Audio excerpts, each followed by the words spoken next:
ಇಲ್ಲಿ ನಾವು ಮನ್ಯಾಗ ನಾವು ಸುಧಾರ್ಬೇಕು ಮೊದಲ. ಪ್ರತಿ ಪಂಚಾಯತಿ ಒಳಗೆ ಹೋಗಿ ನಾವು ಕೇಳತಕ್ಕ ಸುಧಾಗಲ್ಲ. ಅದಕ್ಕೆ ರಾಜಕೀಯ ಆಗಿ ಕೇಳ್ಬೇಕಂತ ಅವಶ್ಯಕತೆ ಇಲ್ಲ. ಎಜುಕೇಟೆಡ್ ಪೂರ ರೈತರ ಎಲ್ಲಾ ಕೈ ನಮ್ ಈ ಕಡೆ ಇದು ಕೊಡ್ತಾ ಒಪ್ಕೋತೀವಿ, ಬರ್ತೈತೆ ಹಿಡಿತಾರೆ. ಹಂಗ ಹಲವಾರು ಆಗಿದಾವ್. ಒಬ್ಬ ದನಿಯನ್ ಡಾಕ್ಟರ್ ಈಗ ಊರಿಗೆ ಬರ್ತಾನ, ಅವಾಗ 40-50 ಸಾವಿರ ರೂಪಾಯಿ ಪಗಾರ ಐತಿ. ಇಲ್ಲೇ ನಮ್ ಕುಲಕರ್ಣಿ ಐತೆ ಡಾಕ್ಟರ್ ಅದಾನ, 11 ಇದೇ ಬ್ರಿಡ್ಜ್ ಮೇಲೆ ಪಾಸ್ ಹಾಕಾನ. ಇದೇ ಬೀಜ ಒಂದು ಉಣ್ಣಿ ಇಂಜೆಕ್ಷನ್ ಕೆಟ್ಟಿಸ್ಕೋತಾರ. ಕರೆ ಹಾನಿ ಮಾಡಿ ಭೂಮಿ ತಾಯಿ ಮುಟ್ಟಿ 100 ರೂಪಾಯಿ ಇಸ್ಕೋತಾರ. ನೀವು ಹೊಲಕ್ ಬಂದ್ರ ಒಂದು ದನ ತುಂಬಾಕ 30 ರೂಪಾಯಿ ಗೌರ್ಮೆಂಟ್ 150 ರೂಪಾಯಿ ತಗೋತಾರ. ಕೇಳಾಕ್ಲೆ ತೊಗೊಂಬರ್ರಿ ನಮ್ಮ ಆಫೀಸ್ಗ ನಾವು ತುಂಬ ತಗೋತಾರ. ಆದ್ರೆ ದನ ಅದ ತರಾಕ್ ಹೆಂಗಾಕತ್ರಿ? ನಾವು 40 ಸಾವಿರ ರೂಪಾಯಿ ಪಗಾರ ಹೆಂಗ್ ತಗೋತೀರಿ?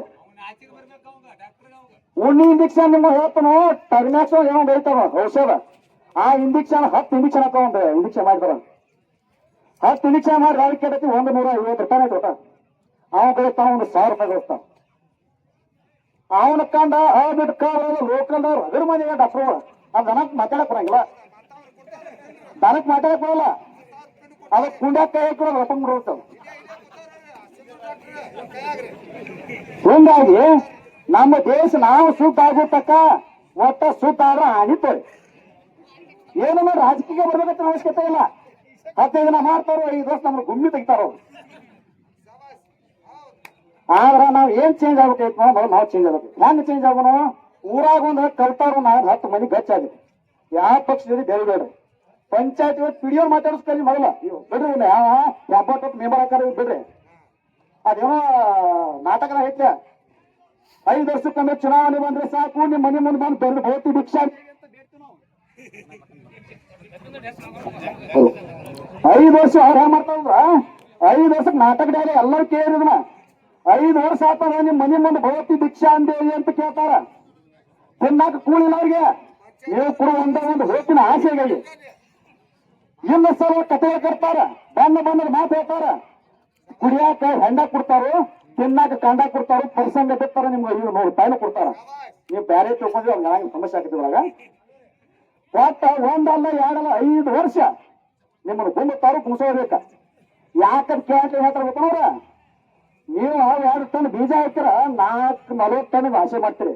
ನಿಮ್ಮ 30-50 ರೂಪಾಯಿ ಹಾಕಿದ್ವಿ ನಾವು ಆಸೆ ಮಾಡ್ತಕ್ಕಂತಾರ. ನಮ್ಮ ಮಕ್ಕಳು ನಮಗೆ ತಿಳಿಯಾಟಕ್ಕೆ ಹಾಕ್ತಾರ. ನಾವು ಬೇಸಿದ ಫ್ಯಾಕ್ಟ್ರಿ ಮಾಡಕ್ಕೆ ನಮಗೆ ಕುತ್ತಿಗೆ ಆಗ್ಯಾರ. ಅವ್ರು ನಾವು ಹತೋಟಿ ಇಡಬೇಕಾಯ್ತು. ಅವ್ರಿಗೆ 2 ಬಿಗು ಮಾಡ್ತೇವೆ ಹೊತ್ತಿಗೆ. ಒಂದು ಕಾಟಾರಕ್ಕೂ ಬಿಗು ಹಚ್ಚೇರಿ, ನೀವು ಈ ಕಡೆ ರೊಕ್ಕದಕ್ಕೂ ಬಿಗು ಹಚ್ಚೇರಿ. ಯಾಕಡೆ ಏನು ಹೋಗಿ ಸಮಸ್ಯೆ ಹೋಗ್ತಾವಿ. ಅದಕ್ಕ ಬಾಂಧ ಕುಲೆ ನೀವು ಪಕ್ಷದ ಮಾಡಕ್ಕೆ ನೀವು ಹಿಡಿದ್ರಿ, ನಮ್ಮ ಪಕ್ಷ ನಾವು ಹಿಡಿತೇವೆ. ಇದು ನಾವು ಕಲಿಬೇಕು. ಮೊದಲು ರಾಜಕೀಯ ಬಿಟ್ಟರಂತೂ ಬಹಳ ಅಸಂತಾಗಿಲ್ಲ. ಏನು ಆಗಿಲ್ಲ ಅವರಿಂದ. ನಾವು ಭೂಮಿಯಾಗ ದುಡಿದ ನಮ್ಗೆ ರಗಡ್ ಐತೆ, ಅವಶ್ಯಕತೆ ಇಲ್ಲ. ನೀವು ಶಾನ್ಯಾರಾಗುತ್ತಕ್ಕ ನಾವು ಒಟ್ಟಾಗಲ್ಲ. ರಾಜಕೀಯ ಸುಡುತ್ತಕ್ಕ ನಮ್ಮ ರೈತ ಕೂಡ ಎಂದೂ ಒಟ್ಟಾಗಲ್ಲ. ಇಷ್ಟೇ ನಮ್ಮ ಕಡೆ ಹಾಕಲಿ ಸೈನಿಕರೆಲ್ಲ ಬಿತ್ತುಳುವುದನ್ನು ನಾವು ಬಿಡುವುದೇ ಇಲ್ಲ. ಬೇಕಾದಂತ ಕೆಟ್ಟ ಪರಿಸ್ಥಿತಿ ಬರಲಿ, ಯುದ್ಧ ನಡೀಲಿ, ಬರಗಾಲ ಬರಲಿ, ಪ್ರವಾಹ ಬರಲಿ, ಏನ್ ಬೇಕಾದ ಬರಲಿ, ಬಂದರೂ ಸಹಿತ ಒಕ್ಕಲ್ತನ ಮಾಡೋದು ನಾವು ಬಿಡಂಗಿಲ್ಲ, ಬಿತ್ತುದು ಬಿಡಂಗಿಲ್ಲ, ಉಳುಮೆ ಮಾಡೋದು ಬಿಡಂಗಿಲ್ಲ. ಯಾಕಪ್ಪ ಅಂತಂದ್ರೆ ಖರೆ ಮಗ ಯಾವಿರ್ತಾರ ಮನೆಗೆ ತಾಯಿಯ ಸೇವೆಯಲ್ಲಿ ಎಂತ ಕಷ್ಟದ ಪರಿಸ್ಥಿತಿ ಬಿಡಂಗಿಲ್ಲ. ಲಾಲ್ ಬಹದ್ದೂರ್ ಶಾಸ್ತ್ರಿ ಅಂತ ಹೇಳಿ ಒಬ್ಬರು ಪ್ರಧಾನಮಂತ್ರಿ ಇದ್ರು.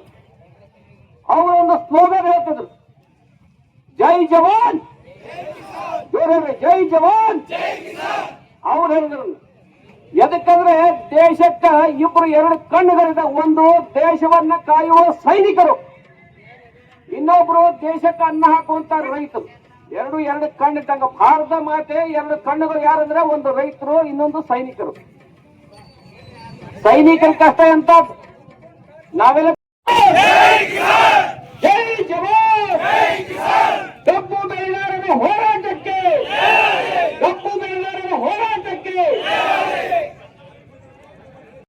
ಅದಕ್ಕೊಂದು ಎಲ್ಲ ಬೆಲೆ ಕೊಡ್ರಪ್ಪ ಅಂತ ಭಿಕ್ಷೆ ಪರಿಸ್ಥಿತಿ ಅಂತಂದೀಗ. ಈ ನಿಮ್ಮಾಗ ಭಿಕ್ಷೆ ಅಲ್ಲ, ಅದು ನಮ್ಮ ಅಧಿಕಾರ ಐತಿಲ್ಲ. ನಾವು ಅಧಿಕಾರವಾಗಿ ಕೇಳಕತ್ತೀವಿ. ಇಡೀ ರಾಜ್ಯಾದ್ಯಂತ ರಸ್ತಾ ರೋಕ್ ನಿಮಿತ್ತವಾಗಿ ಈ ಒಂದು ಪ್ರತಿಭಟನೆ ಹಮ್ಮಿಕೊಂಡಿತ್ತು. ಯಾರು ಸಕ್ಕರೆ ಮಂತ್ರಿ ಇದ್ರಿ, ಯಾರು ನೀರಾವರಿ ಮಂತ್ರಿ ಇದ್ರಿ, ಸರ್ಕಲ್ನಾಗ ಜಂಬಿಗಿ ಸರ್ಕಲ್, ಕುರ್ಲಾಪುರ ಸರ್ಕಲ್, ಚಿಕ್ಕಿಕ್ರಾ ಸರ್ಕಲ್ನಾಗ ಏನಂತ ಗೊತ್ತ ಹೇಳ್ರಿ, ಕರೆಂಟ್ ಬಿಡ್ರಿ ಹುಚ್ಚಂದ್ರಿ ಅಂತ ಹುಚ್ಚಂಗ ಕರೆಂಟ್ ಕೊಡ್ರಿ ಕರೆಂಟ್ ಕೊಡಿರ್ತಾವ. ಅಂತ ಪರಿಸ್ಥಿತಿ ಮಕ್ಕಳಿಗೆ ಬರಬಾರಪ್ಪ ಅಂದ್ರ ನೀವು ರೈತರ ಮಕ್ಕಳಿದ್ರಿ. ಆ ಕಾರಣಕ್ಕಾಗಿ ನಾವು ಯಾರು ತಪ್ಪು ಮಾಡೋದು ಬೇಡ, ಯಾವುದೇ ಕಾರಣಕ್ಕೂ ವಿಚಲಿತರಾಗೋದು ಬೇಡ. 100% ಭಗವಂತ ನಿಂತ ನಮ್ ಜೋಡಿ ಯಾರು ನಿಂತಾರೆ? ಭಗವಂತ. ಫ್ಯಾಕ್ಟರಿ ಮಾಲಕರ ಕಡೆ ವಿರೋಧ ಗೊತ್ತಾಗ್ತದೆ ನಮ್ಗ.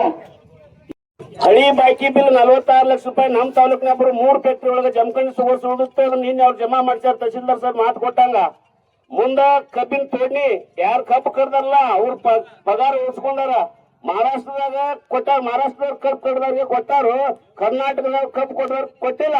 ಅದನ್ನ ನೀನ್ ಗಮನಕ್ಕೆ ತಂದೇವ್ರನ್ನು DC ಸಾಹೇಬ್ರ ಮೀಟಿಂಗ್ ಚರ್ಚೆ ಮಾಡ್ತೀನಿ. ಯಾಕಂದ್ರ ಸಮಸ್ಯೆ ಏನಾಗೈತೆ ಅಂದ್ರ ನಾವು ಜಮಖಂಡಿ ತಾಲೂಕಿನವ್ರಂತ ರೈತರು ಯಾರು ಸಂಘಟಿತ ಇದ್ದಿಲ್ಲ. ಹಿಂಗಾಗಿ ಅವರು ಫ್ಯಾಕ್ಟರಿ ಅವ್ರ ಕಡೆ ಬಾಂಡ್ ಮಾಡಿಸ್ಕೊಂಡಾರ. ಮುಧೋಳ ತಾಲೂಕು ರೈತರ ಅವರು ವಸೂಲಿ ಮಾಡ್ಕೊಂಡಾರ. ನಮ್ಮ